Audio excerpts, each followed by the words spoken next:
This is the Real Uncensored Browns fan. Y'all tuning in to another fresh episode.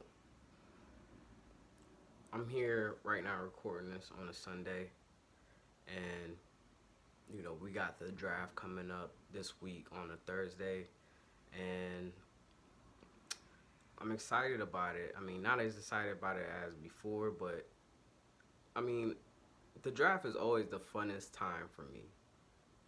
It's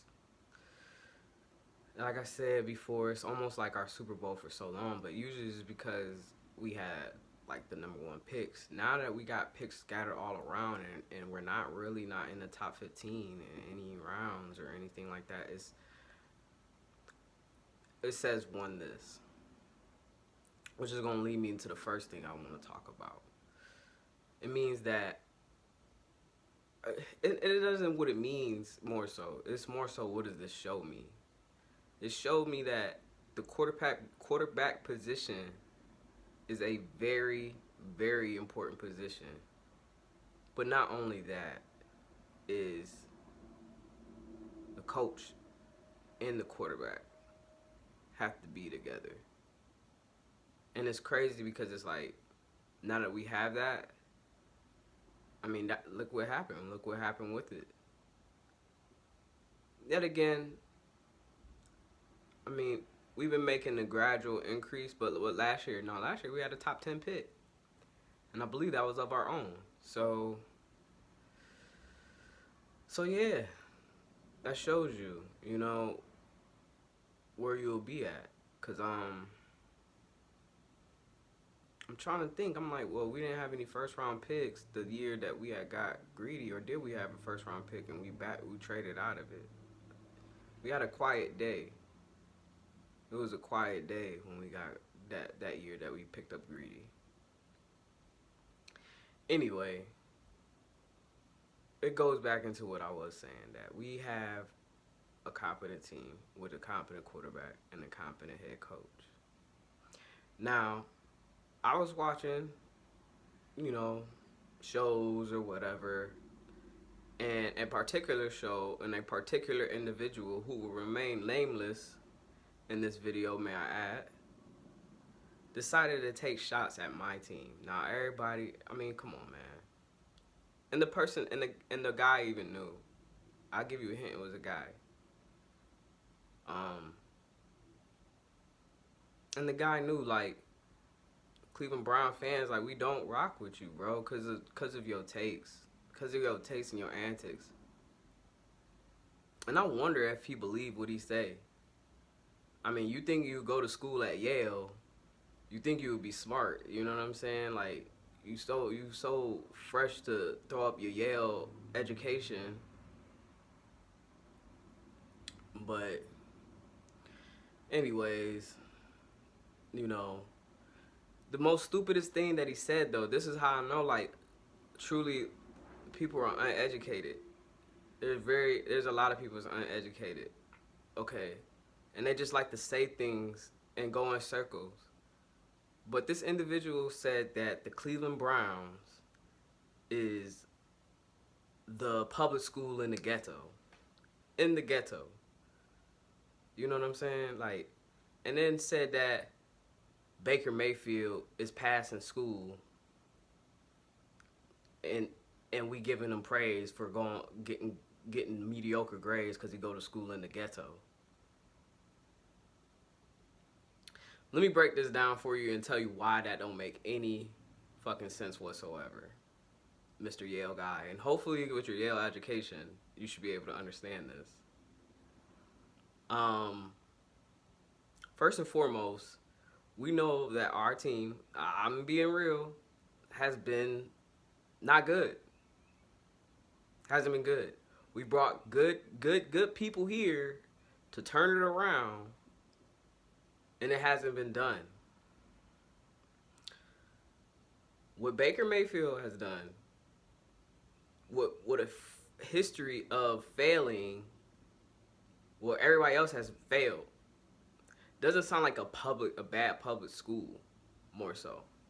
More so what you gotta look at it as, this is the hardest school ever. This is comparable to your Yale education. This This school where so many have came to have all failed. This has been going on prior to Baker Mayfield. That was how we got Baker Mayfield. That's how we got Myles Garrett. And so many others in the top 10 picks. You know what I'm saying? Even before then, them. This franchise isn't what you would consider a bad public school, and Baker is just getting good grades at a bad public school. This is probably your Yale education school where you claim that so many people, you got so many rigorous requirements and all this stuff that Baker has to do all the time just to get this to even pass, to even make it to the playoffs. So instead of consider it the public school, we are the top of the top school. We are the standard. If you come here and you ball out, you the man. And yes, usually when you go to those schools like that, they do give you a little bit of a fixed curve.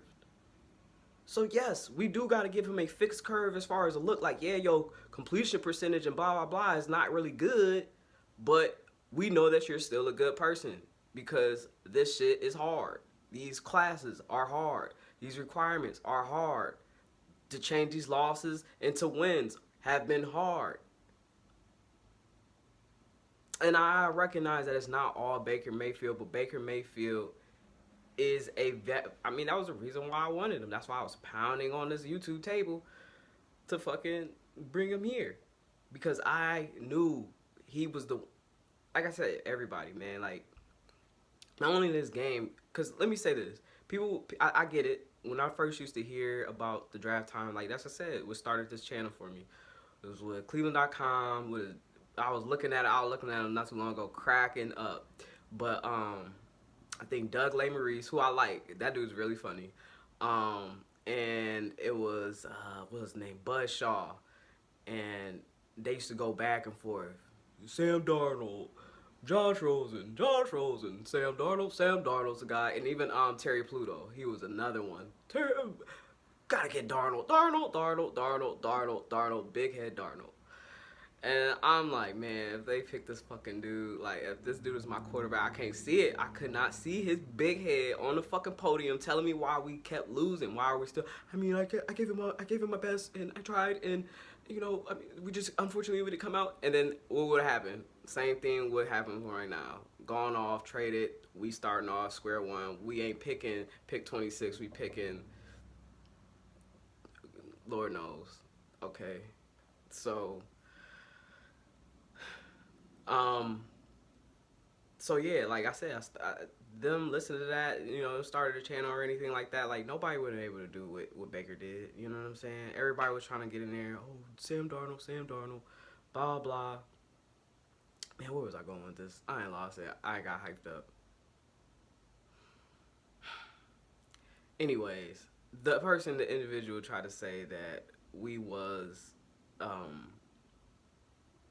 a public school, and Baker, you know what I'm saying, he's succeeding. Or what I was to say, it was about Johnny. Okay, so they was comparing Baker to Johnny and stuff like that, right? Saying, oh, when we did bring up Baker, like this is where I was like, I gotta start this channel because if we fucking pick Darnold, that's gonna be the biggest mistake ever. And I don't know if I could even.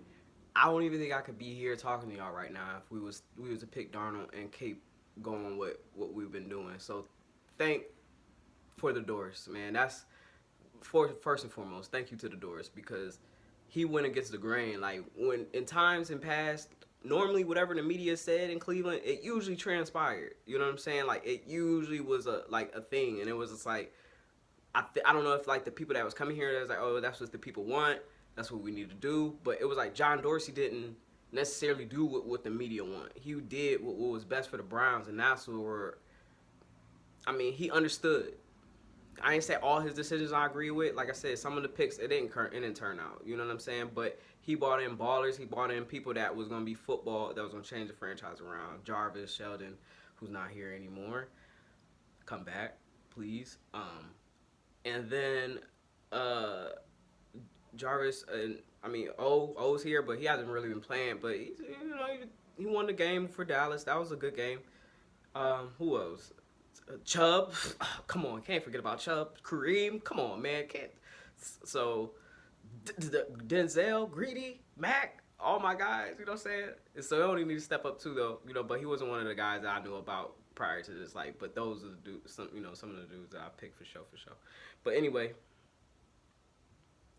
he did it. He went against the grain, got Baker Mayfield. People, Terry Blue, be all, oh, you remind me of Johnny Manziel. So the thing with Johnny was that Johnny and Betty, or excuse me, when Johnny was coming to Cleveland, I thought Johnny was his game and his attitude was what we needed. Like, I thought his game could translate enough to the NFL, but his attitude, his makeup was what we needed because he kind of had that I don't give a fuck persona, which was, I think, where everybody gives that to Baker, where it's like he doesn't care about what you think, he only cares about what he's doing. You know what I'm saying?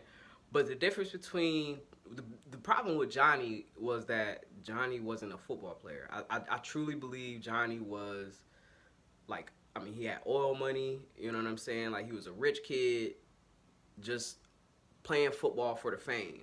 Not playing football because he loves it, but playing because, like, when you got the money and the fame, it's like it's all better. You know what I'm saying? Like, you get the money and the fame, like, boom, that's it. When you just got the money, it's like, all right, I'm cool, you know. But when you got the fame along with it, you hanging around different people, hanging out with celebrities, hanging out with LeBron, hanging out with Drake, hanging out with all these other people. It's like, all right, you know what I'm saying?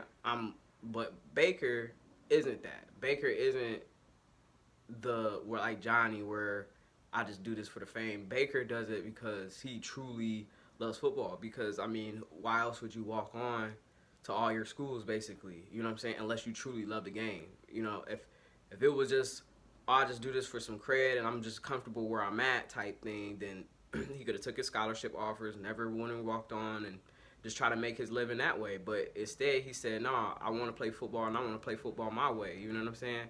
But the biggest thing was playing football.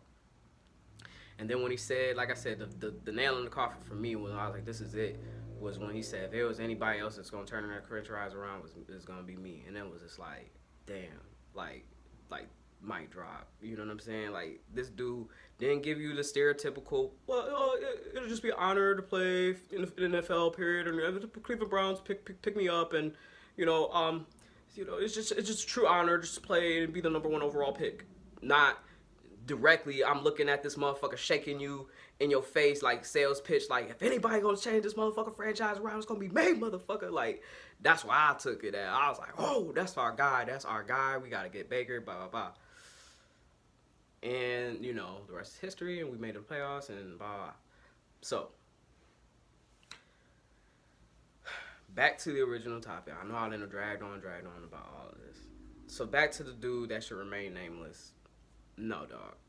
That is so fucking disrespectful to call us a public school that Baker's over here going just to see. No, he's at the top of the top school. Like, as far as his challenge and his workload to change this fucking franchise around, get the fuck up out of here, because ain't nobody else do it out of all them fucking 20 years.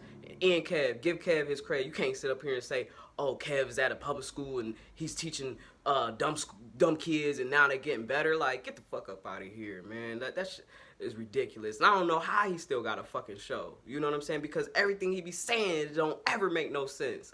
And I wish I was there right now, because I'll fucking tear his ass up on that fucking debate table, making his ass sound crazy. But I go to Yale and I'm so intelligent. It's like, just, I mean, this motherfuckers go to Yale, can't even change a fucking tire. You know what I'm saying? Like, so don't even. You know what I mean? Don't even, bruh. Don't even. Now we moving on. So, do I mean what I say, as is the title? Do I mean what I say? So what I say is I'm talking about specifically the draft. I did a video not too long ago about the draft, about 2, 3, 4, maybe a month ago. I can't remember. But it was about the draft and free agency. And then I came out with a bag alert video because I did a little more research on the corner, because I was like, if I'm about to really look up this corner, I can't just throw a corner out there. I got to really feel confident about this. I got to buy into what I'm saying. I can't just, I got people I got to feed out here, people listening. And I don't want people to get the wrong impression. So let's get into that first one, man. Let's talk about this list. Now, I'm going to jump into the first round pick part. Now, I had said Greg Newsome in my original tape, but then after a while, I had Bag Alert and had said that JC Horn was the Bag Alert, and he is the one that we cannot miss on with our number one pick. The thing with Greg Newsome is that it's not that I don't like him, but I have two concerns, on that. Obviously, the injury thing, you know. Reason why we trying to draft a corner is because we already have two corners that's not healthy all the time. Being that now the NFL is going to have 17 games in the NFL, the NFL need to implement load management. Our team, our Browns, not the NFL, but our Browns at least, my team need to implement load management like they do in the NBA. Because our DB room is sweet. It's beautiful. I mean, we got the 24-inch rims balling, you know what I'm saying? But that room need to have a spare where it's still another 24-inch rim, you feel me? We ain't gonna have a spare where something go wrong on one of our nice rims, Greedy, Dizelle, hopefully not, but something go wrong where I gotta wait, take it off and get it fixed. I want to spare another spare of that 24-inch rim, even though that shit gonna be heavy in the back. But I want another spare that looks just. I don't want a donut where it's like, oh, I got 3 balling ass 24-inch rims and then there's one donut on here and we over here trying to roll. You know what I'm saying? Like, I don't want that in my DB room. I don't want that in any of my rooms because I look at the Browns as a garage. You heard me?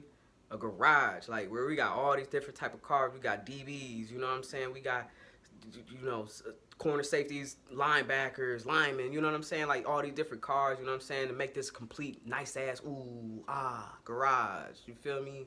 Ooh, you got that, linemen. Linemen be the motherfucking big trucks and shit, you know what I'm saying? Like you got the, receivers and shit, the real nice exotic sports cars and shit. I don't know what the quarterback would be, but damn, you know what I'm saying? This ain't what this about. All I'm trying to say is give you an example. Like, hey, we need to have this DB room where, you know what I'm saying? It ain't nothing lacking. We ain't missing no steps. Same thing with Kareem and Chubb. Same thing. So with Greg, you know what I'm saying? Him not playing in the Ohio State game, that bothers me a little bit. That bothers me a whole lot of bit, actually, because I already had said in my video, I think you was a big part of the reason why Northwestern got there. But then it was like, you got hurt, but you was walking around, you know what I'm saying? You wasn't hurt off a cart hurt, but you was hurt. So it was like, I get it, you got to think about the next level. However, if you could have beat the Ohio State in the Big Ten, the big dogs in the Big Ten, what I'll tell you about Baker, man. Baker's a thug because Baker has this NFL season. He's on some LBJ shit. Like LBJ was always healthy. He ain't healthy right now, but he always Shaq. All of them, all the greats, they played all the time. They were never really hurt. So Baker loves football. Even when he was hurt having his rib, and I was kind of like questioning him, like, hey man, you might need to sit down. He still kept fighting, and he got through it, and look what happened. You know what I'm saying? He a thug. Because he wasn't going to take no backseat. When you don't fight the big dog, the big Ohio State, and your team possibly could have beat him, who knows?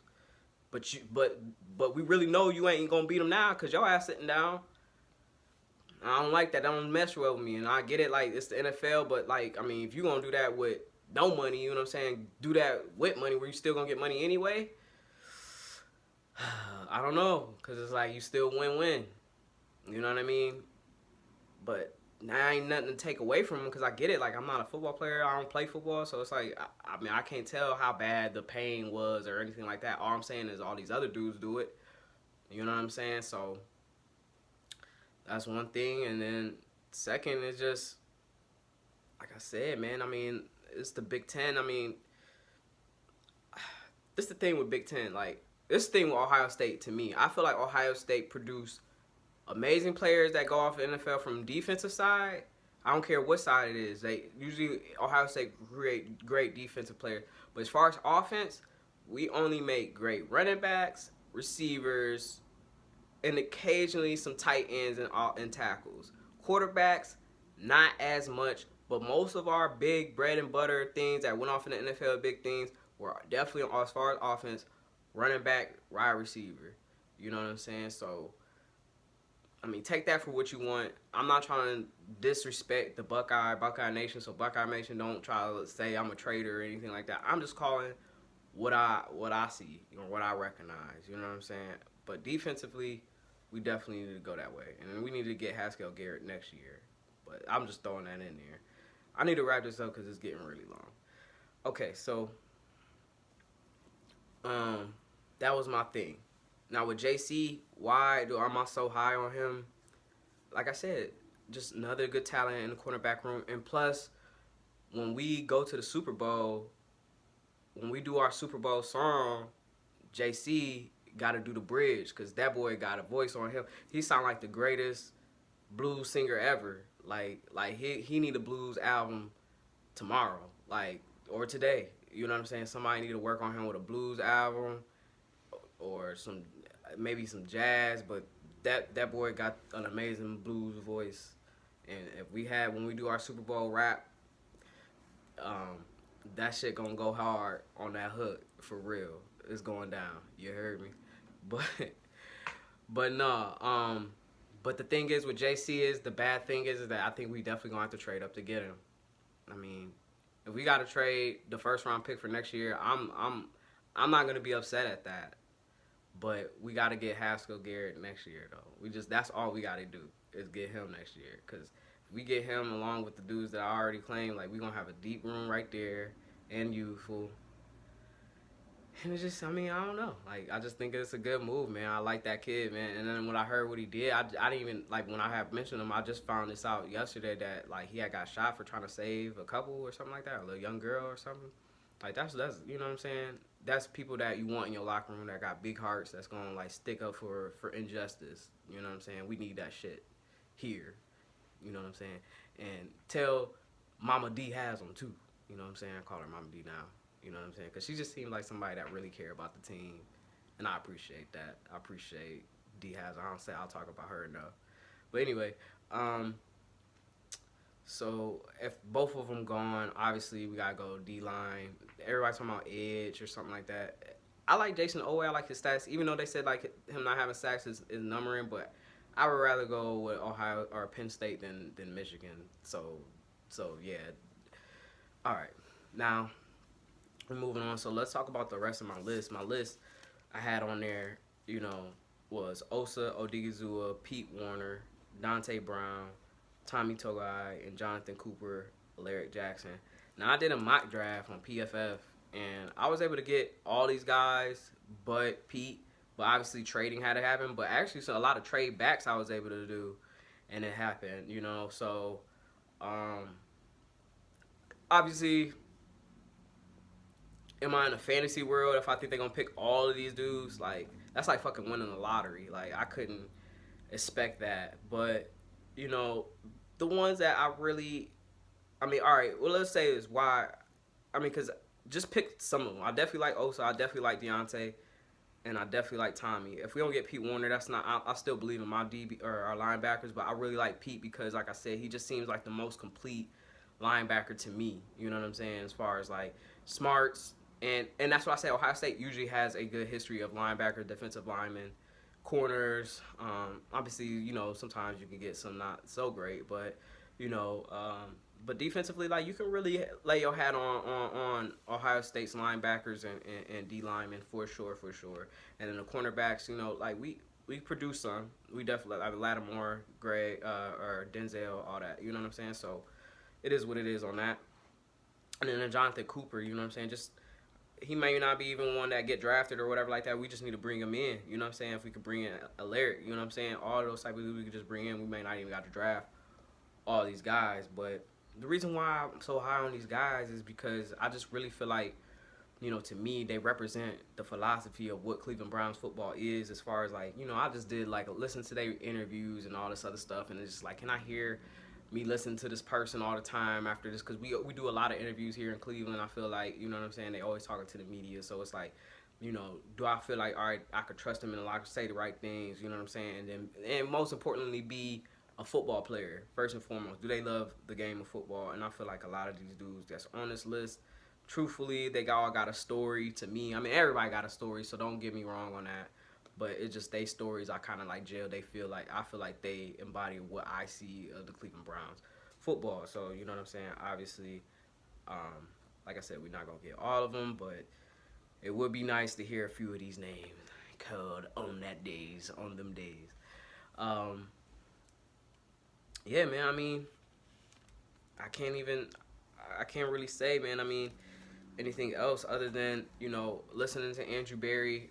I mean, like, he's funny, man. I like him, man. He just so damn smooth, like, just, and my mom watching with me, and she said, like, Kev looked like he was supposed to coach the Cleveland Browns. I said, you right, Mom. You know what I'm saying? I know I was against it when it first happened because I was so high on Salah, and now he's a coach at the Jets, and it's like, now that we got Kev, it's like I don't even know what I was thinking, man, because like I'm kind of sussy on Salah now. You know what I'm saying? Like, do I think he could turn the Jets around? I mean, obviously he ain't coming into talent how Kev came into talent, but I like Kev too because they both are very, like, Kev's funny and he's calm, and it's just they so fucking smart, man. I love that. I love that about them because they just know what to say. They're not about to say the wrong thing, and it's just like I guess what the media would call their adults and shit. You know what I'm saying? Like, they adults in the room, blah blah blah. But no, he's just very smooth with what he be saying and shit like that. Like, I remember it was one of the questions that said, you know, is there a possible situation that they gonna trade back? And then he goes, well, I'm pretty sure our like, you know, this audience wouldn't like that. And I just started rolling because I'm like, hell no, we wouldn't. You know what I'm saying? But he was, you know what I'm saying? If he do, like, we gonna understand. Obviously, we gonna trust him in the situation. Like, even if we don't even get my guys, which, I mean, whatever. You know what I'm saying? Like, that's just my fucking list. You know what I'm saying? That's just what I think.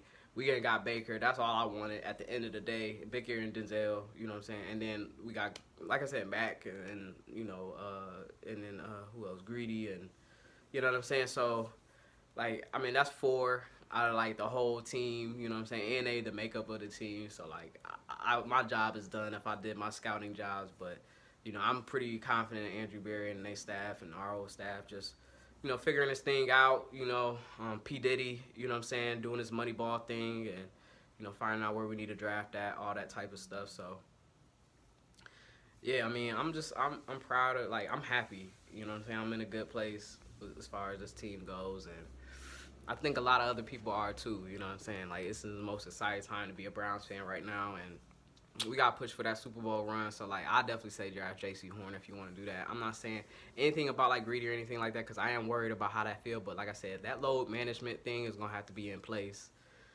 And, you know, our positions that we're going to need load management are definitely DB room, DN room,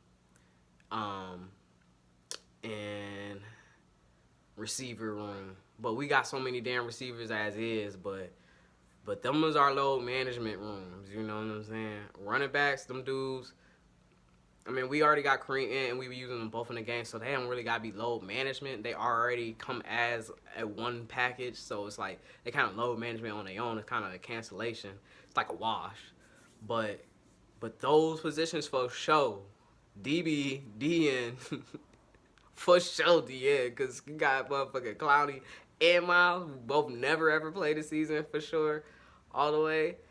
And like I said, receivers, you know, being down, and then, you know, you gotta have the speed. So it's like, who else is our burner? You know what I'm saying? And offensive line. That's why we gotta get Deontay Brown.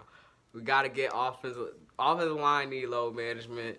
Them the positions that we got 4 groups, 4 cars in here that need load management. I don't know if you would call them separate cars or not. DN between D tackle, maybe they just won. They defensive line. I don't know, but our defensive line definitely need load management. The real assistant Browns fan, peace.